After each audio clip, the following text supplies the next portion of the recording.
Hi everyone, this is me, Uncle Book, and today I'll be reading the tale of Ginger and Pickles.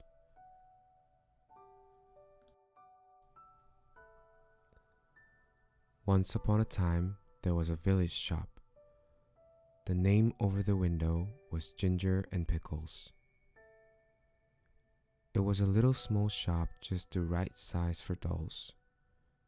Lucinda and Jane Doll Cook always bought their groceries at Ginger and Pickles.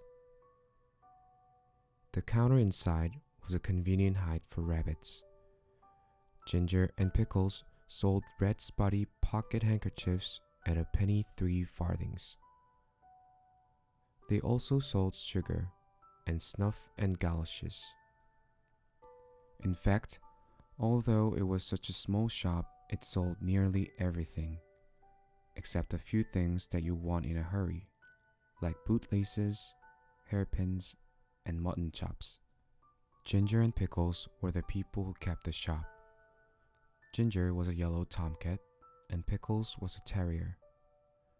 The rabbits were always a little bit afraid of Pickles. The shop was also patronized by mice, only the mice were rather afraid of Ginger. Ginger usually requested Pickles to serve them because he said it made his mouth water. "I cannot bear," said he, "to see them going out at the door carrying little parcels." "I have the same feeling about rats," replied Pickles, "but it would never do to eat our own customers. They would leave us and go to Tabitha Twitchit's." "On the contrary, they would go nowhere," replied Ginger gloomily. Tabitha Twitchit kept the only other shop in the village. She did not give credit. Ginger and Pickles gave unlimited credit. Now the meaning of credit is this. When a customer buys a bar of soap, instead of the customer pulling out a purse and paying for it, she says she'll pay another time. And Pickles makes a low bow and says, "With pleasure, madame." And it is written down in a book. The customers come again and again and buy quantities, in spite of being afraid of Ginger and Pickles. But there's no money in what is called the till. The customers came in crowds every day and bought quantities, especially the toffee customers. But there was always no money. They never paid for as much as a pennyworth of a peppermints. But the sales were enormous, 10 times as large as Tabitha Twitchit's.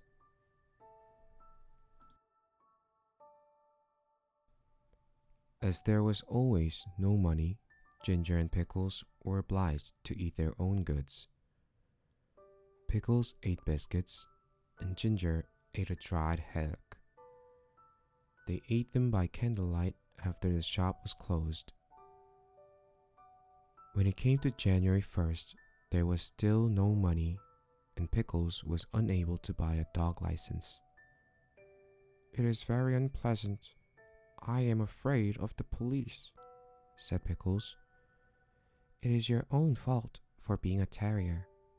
I do not require a license, and neither does Kep, the collie dog." "It is very uncomfortable. I'm afraid I shall be summoned. I have tried in vain to get a license upon credit at the post office," said Pickles. "The place is full of policemen. I met one as I was coming home." "Let us send in the bill again to Samuel Whiskers, Ginger. He owes 22.9 for bacon." "I do not believe that he intends to pay at all," replied Ginger.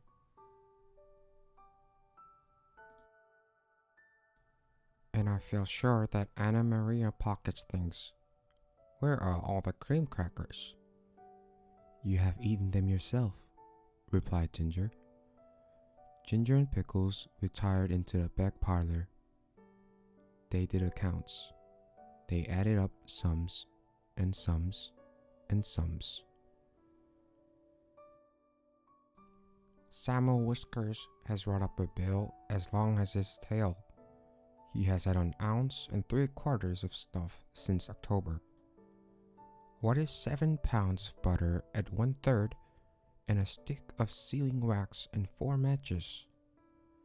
Send in all the bills again to everybody with compliments, replied Ginger. After a time, they heard a noise in the shop, as if something had been pushed in at the door. They came out of the back parlor. There was an envelope lying on the counter and a policeman writing in a notebook. Pickles nearly had a fit. He barked and made little rushes. "Bite him, Pickles, bite him," spluttered Ginger behind a sugar barrel. "He's only a German doll." The policeman went on writing in his notebook. Twice he put his pencil in his mouth, and once he dipped it in the treacle. Pickles barked till he was hoarse, but still the policeman took no notice. He had bead eyes, and his helmet was sewed on with stitches.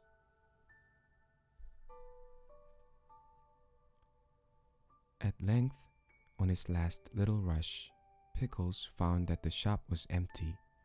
The policeman had disappeared, but the envelope remained. "Do you think that he has gone to fetch a real, live policeman? I'm afraid it is a summons," said Pickles.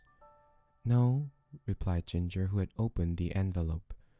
"It is the rates and taxes, 3 pounds, 19 shillings, 11 3/4 pence. "This is the last straw," said Pickles. "Let us close the shop." They put up the shutters and left, but they have not removed from the neighborhood. In fact, some people wish they had gone further.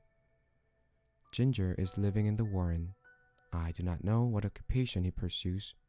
He looks stout and comfortable.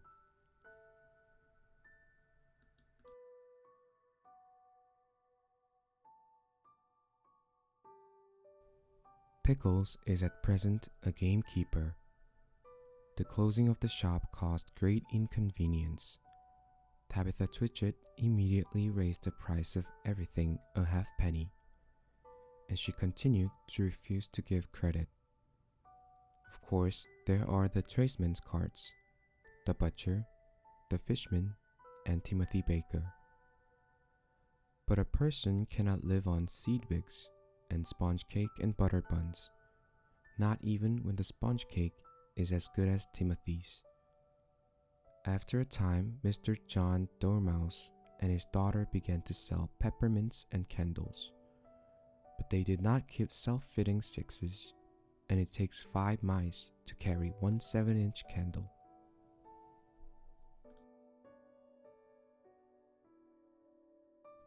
Besides, the candles which they sell behave very strangely in warm weather. And Miss Dormouse refused to take back the ends when they were brought back to her with complaints.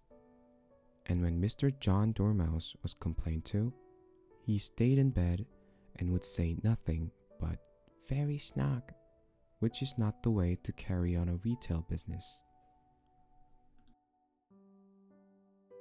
So everybody was pleased when Sally Henny Penny sent out a printed poster to say that she was going to reopen the shop.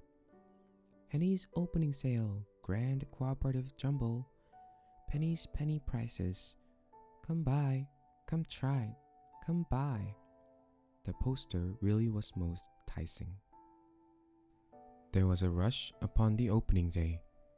The shop was crammed with customers, and there were crowds of mice upon the biscuit canisters.